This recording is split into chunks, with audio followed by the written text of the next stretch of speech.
Mesdames, Messieurs, bonsoir. Bienvenue à cette grande édition d'information sur la télévision Labari, les titres de ce journal.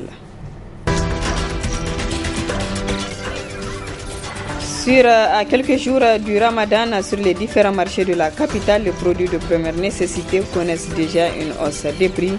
Constat dans ce journal. Chaque saison de pluie à Niamey rime avec le calvaire des usagers, cela suite au mauvais état de routes qui sont impraticables en cette période. Mesdames et messieurs, une fois de plus, bonsoir. Plusieurs localités du pays, dont Niamey, ont été arrosées entre hier et aujourd'hui. Est-ce le début de l'installation de la saison hivernale? La réponse avec Kachalula Ngaptia de la météorologie nationale. Cette année, c'est vrai, on a constaté, bien qu'on n'est pas encore toujours on ne peut pas être assez alarmiste, c'est vrai que l'année dernière, les pluies ont commencé beaucoup plus tôt. Et cette année, nous avons une tendance à avoir une situation d'installation moyenne. Mais c'est dû au fait que, disons, au concours de plusieurs choses. Nous avons une configuration sur, n'est-ce pas, les océans, par exemple, qui pourrait expliquer en partie ces phénomènes-là. En fait, pour un long moment, nous avons une situation, n'est-ce pas, de réchauffement du golfe de Guinée. La température a été en hausse ici, et vous savez que notre mousson provient d'ici, n'est-ce pas? Alors, quand on a cette configuration d'un golfe de Guinée chaud, ça ne laisse pas vraiment la mousson pénétrer plus au nord. Et donc, ça la retarde dans son mouvement septentrional. Donc, c'est ce qui fait que, effectivement, à ce niveau-là, nous avons ces retards, disons, ces mouvements un peu, si vous voulez, hésitants, n'est-ce pas, de la mousson vers le nord du pays, comparativement à l'année dernière ou à un certain nombre d'années antérieures. Mais c'est également, sur le Pacifique, nous avons aussi une autre configuration d'un Nino, déjà, un réchauffement qui est là, et qui n'est pas très favorable également à une installation assez facile, disons, à temps et assez conséquente de la mousson. Après, c'est normal que la population s'inquiète parce que, je le disais tantôt, c'est un peu hésitant. Et malheureusement, je ne peux pas vous donner tous les résultats maintenant tout de suite, mais d'ici certainement la fin de la semaine, nous allons donner toutes les informations concordantes, n'est-ce pas, pour la population. Mais déjà, la population n'a qu'à garder son calme, effectivement, et songer déjà à préparer leur champ pour la campagne 2015. Après la pluie d'hier, les usagers de la route se plaignent des mauvais états de route à Niamey qui rendent la circulation très difficile. C'est ce que nous rapportent Nasser Dantofo et Nasser Seydou. Il a suffi de quelques millimètres de pluie pour que Niamey renoue avec son sempiternel problème de route. Plusieurs tronçons impraticables se remarquent un peu partout dans la ville, à l'exemple de celui de Habdayi ou encore du pavé Dar Salama. Une embarrassante situation pour les usagers de ces routes qui ont espéré la fin de leur calvaire avec le projet Niamey-Niala et autres projets, notamment Convergence Niamey. La voix c'est comme fond et la mate kwara bindira fondo woni kine kuna. Vous voyez de vous-même, cette situation pour une ville comme Niamey, c'est lamentable. Nous, on paye chaque fois les pots cassés à cause de l'état dégradant des routes. Que le président sache que les gens qu'il a mis devant pour ce travail ne font rien pour améliorer l'état des routes de Niamey. Déjà, il faut fonder Djangé. Soit Haroka, c'est une thématique. On est au Kambakangano, la bosse. Président Mugungadi, Boire, Kanya, Adan, Adjini. Goyo Jine, Kayan Guga, Zambai, Kaganasi, Timanti. I'm a Kaking Bongunamburi. In Borem Gunegrization, Zakadia Mamba Mefirbo. Before the Harris Kenizia can come on to 5 millimeter morgue. Déjà fondé Sinting Sara. Imne Munyamenya, Nyamenya. Fondo Halinati. Ingono Imun Wutakasi. Wallahi mukula fo de bala te ritini parce que pavé o asi harohan no woto sino yani ga dol haro kayara rero yani ga de la terito woro dan firga ngene la terito ga haro sundu ga hanu mura ga te da mu bisma pava yani ga woni nyame nyalawo C'est juste la petite pluie d'hier qui a causé tous ces problèmes. Et à dire que ce n'est que le début de la saison. Où est passé le projet Niamey-Niala? Et même pas ça. Nous, on paye 4500 comme taxe chaque fin du mois pour ces routes. Et aussi, on ne peut pas faire des routes sans les accompagner des caniveaux. Sans caniveau, c'est un gâchis. Et puis, taximano di kogi hagama handu buyo kundur gogo bada mairie si fondo no 4500 di kogi la sa production de 30 millions et quelques que gogo verser mairie boresi handu buyo kulu imine mo ngai gogo fonde hansi mani sigi fonde so me sigi gotti yan ga ecin banzreno bor su fuci nirman fondation fansi bor ku ganin ga fuci nirman fondation fansi so sinde te no fuo kanda yino oni ma bay ngai bonsi irga ba kwara ma hanan bo amma ya kino ga wallahi siana ciyengo ka ga sege te irko sim ci gomnato si bore ke ngo go fonde te diga fonde te irko sim go taka parce que di man go taka ngan yam kula fonno wannan ruwa da ba mai ruwa ba an yi ne amma ga shanya ta lalace mu yanzu gashi dai kawai yanzu sai on est tout le temps dans les garages parce que avec l'eau sur les goudrons tu tombes facilement dans un trou sans le savoir. Vraiment, l'État doit revoir cette situation pour le bonheur des Niamey. Tout ça, c'est un problème, quoi. Mu da abin da zamu ba su baki dai mu ce musu da Allah su yi kokari su diba ba ma dan mu ba dan saboda yara haka ko wani mara lafiya hakan ga ka gani in an yi ruwa ba hanya sai kai ta kewe ka gani tout ça c'est un problème. Pour l'air, les usagers et autres riverains doivent prendre leur mal en patience en attendant que l'embellissement de Niamey soit réellement une préoccupation majeure des autorités nigériennes. La défense des 8 chefs de village de la région de Difa accusés de terrorisme et incarcérés à la prison civile de Kolo a animé cet après-midi un point de presse à Alternative Espace Citoyen. Il s'est agi pour cette défense de porter à la connaissance de l'opinion publique le décès d'un de ces détenus, en l'occurrence le chef du village de Dagaya 2, commune de Bosso, le sieur Boulama Fadei. Un extrait de ce point de presse animé par maître Nassirou Lawali. Ces 8 chefs du village-là, ils avaient été poursuivis dans un premier temps pour refus de collaborer. Le 28 mai 2015, ils avaient été déférés devant le parquet d'instance qui les a poursuivis. Désormais, ils sont poursuivis pour terrorisme, pour l'infraction de terrorisme. Et aujourd'hui, un d'entre eux est décédé. Nous n'avons pas à main aujourd'hui les informations complètes relatives à son décès. Mais dès que nous avions officieusement appris la nouvelle, nous avons adressé une correspondance aux autorités compétentes afin de leur demander de bien vouloir s'adresser à qui de droit pour que soit déterminée la cause de sa mort.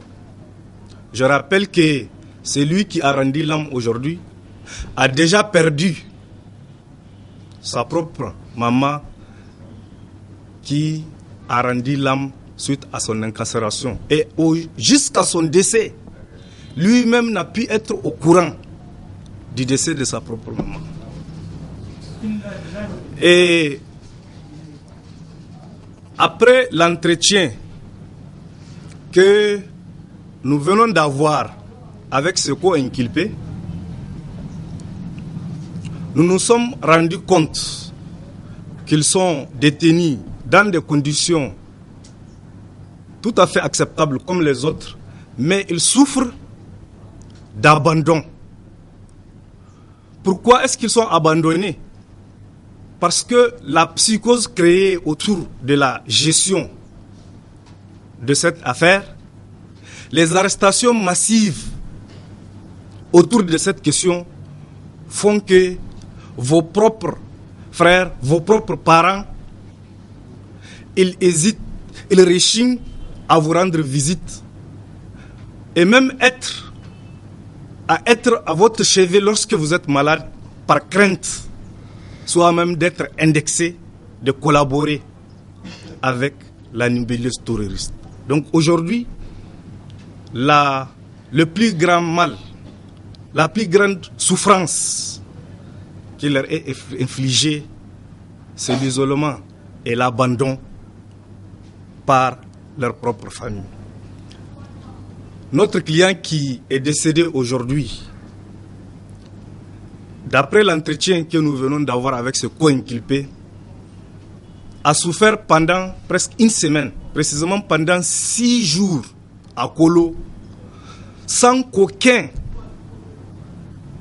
de ses parents qui ont été contactés par téléphone ne daigne lui rendre visite ou d'être à son chevet. Ce qui fait que dans l'état grabataire de sa situation de santé, il a continué à être alimenté au même titre que tous les autres prisonniers.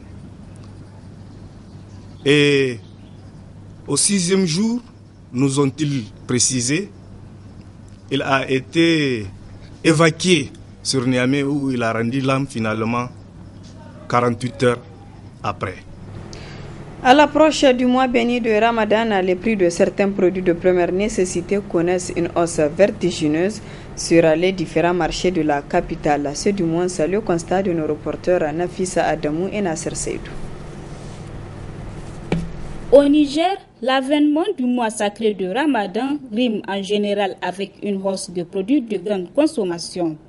Ainsi, à quelques jours seulement du Ramadan, le constat est amer au niveau des différents marchés de la capitale où certains produits connaissent déjà un doublement de leur prix. Le kilo de la pomme de terre est passé de 350 francs CFA à 1000 francs CFA. La tasse de la tomate de 2000 francs CFA à 3000 francs CFA. L'oignon qui se vendait également à 1200 francs est passé à 1500 francs CFA. Tendance haussière également pour la viande, le poisson et la volaille. Maintenant, nous vendons les kilos de capitaine à 4000 francs. Les carpes aussi à 2500. Les macharos aussi, nous vendons ça à 2500. Pour le moment, nous ne sommes pas encore augmentés. S'il y a des poissons, les prix n'augmentent pas. Il y a une chose, il y a les gens qui amènent ça de la bourse quoi. S'ils ont amené ça, les prix vont descendre. S'il n'y a pas beaucoup de poissons, c'est obligé, les prix s'augmentent quoi. Parce que l'année passée, nous allons vendre ça jusqu'à 5000. Les kilos de capitaine. Machoro, nous allons vendre ça à 3000. Les capes aussi, nous allons vendre ça à 3000 aussi. Le prix de la viande varie. Le kilo de la viande du bœuf avec os se vend à 2500 francs et sans os à 3000 francs. C'est pas de notre point de vue, Coréos, mais la charité vient des vendeurs de bétail. Sinon, on souhaite diminuer le prix d'ici le début du mois de Ramadan. Une hausse de prix qui gagne du terrain aux grandes dames des ménages qui peinent à s'approvisionner sur les marchés. Je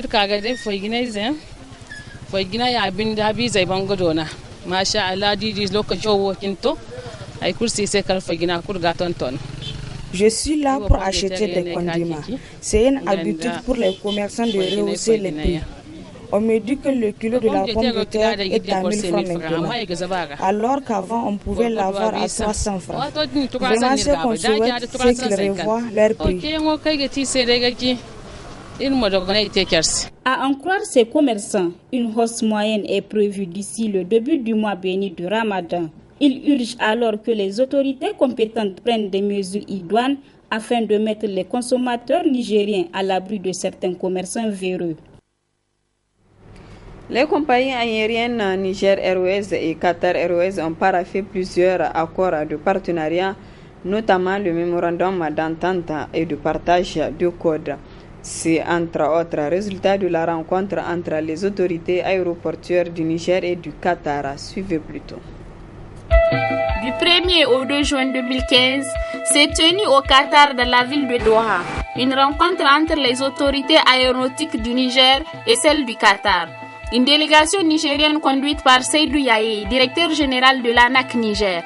Cette rencontre a pour but d'examiner les projets d'accord des services aériens, de mémorandum d'entente et de partage de codes, d'établir une coopération durable entre les compagnies aériennes Niger Airways et Qatar Airways, mais aussi et surtout de créer un cadre d'échange sur le renforcement des capacités de la régie administrative de la gestion d'assistance en escale de l'aéroport international Diori Hamani de Niamey. Après 2 jours d'intenses travaux, les 2 délégations ont abouti aux réalisations suivantes. La signature d'un mémorandum d'entente relatif à l'exploitation des services entre les 2 gouvernements. Dans ce mémorandum, les délégations se sont entendues sur 5 points. L'entrée en vigueur provisoire du dit accord et la recommandation à leurs gouvernements respectifs de signer cet accord. Les autorisations à leurs compagnies aériennes d'opérer les services aériens entre les points spécifiés sur le tableau de route du dit accord. La multidésignation des entreprises de transport aérien et la non-limitation des fréquences et de capacités. La recommandation aux autorités compétentes de conclure un accord pour l'exemption de la double taxation sur les revenus résultant des capacités de leurs compagnies aériennes respectives dans le territoire de l'autre partie. L'extension de cette coopération dans tous les domaines où le besoin se fera sentir, notamment la formation, la maintenance, les opérations aéroportières et tout autre domaine semblable. Au paragraphe d'un accord de service aérien entre le gouvernement du Niger et de l'État du Qatar. L'établissement d'un futur partenariat fécond et fructueux entre Niger Airways et Qatar Airways.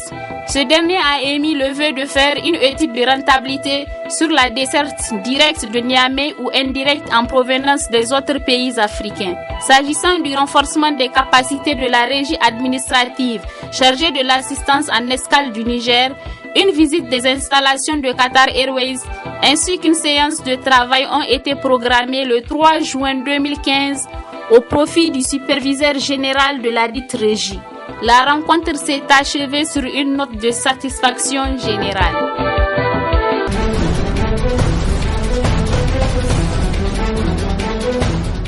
En Chine, l'ancien chef de la sécurité chinoise a été condamné ce jeudi à la prison à vie pour corruption.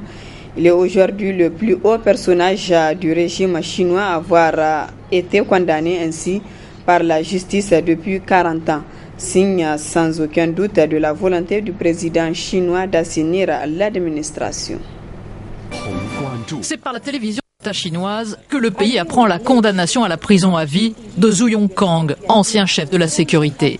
La présentatrice lit le verdict alors que des images du condamné sont diffusées simultanément sur la CCTV. Zhu Yongkang n'était pas apparu en public depuis l'automne 2013, période à partir de laquelle il est tenu au secret. Jugé à huis clos sans qu'aucune information n'ait filtré sur ce procès expéditif, Zhu Yongkang a été reconnu coupable d'avoir accepté des pots de vin, abusé de son pouvoir et divulgué des secrets d'État. Devant les juges, l'ancien chef de la sécurité chinoise reconnaît sa culpabilité et affirme regretter d'avoir nui à la cause du parti. Il ne fera pas appel. Une purge jamais vue depuis 40 ans et qui illustre la mainmise du président Xi Jinping sur le parti communiste et sa volonté d'éradiquer la corruption. Zhu Yongkang avait pourtant gravi tous les échelons du PCC. Avant d'entrer en politique, il fait carrière dans le pétrole et prend en 1996 la direction du géant pétrolier national, le CNPC, un grand groupe d'État lucratif où la transparence n'est pas de mise. Il devient alors l'un des hommes clés du régime. Nommé à la tête de la province du Sichuan, il y défend une ligne dure. En 2002, il devient ministre de la Sécurité publique, en charge de la police. 5 ans plus tard, il entre dans le sein des saints du régime, en s'emparant de la commission des affaires politiques et judiciaires. Il réprimera sévèrement les émeutes au Tibet en 2008. Zhu Yongkang est devenu puissant grâce à un réseau étendu et à beaucoup d'argent. C'est sans doute ce qui a précipité sa chute.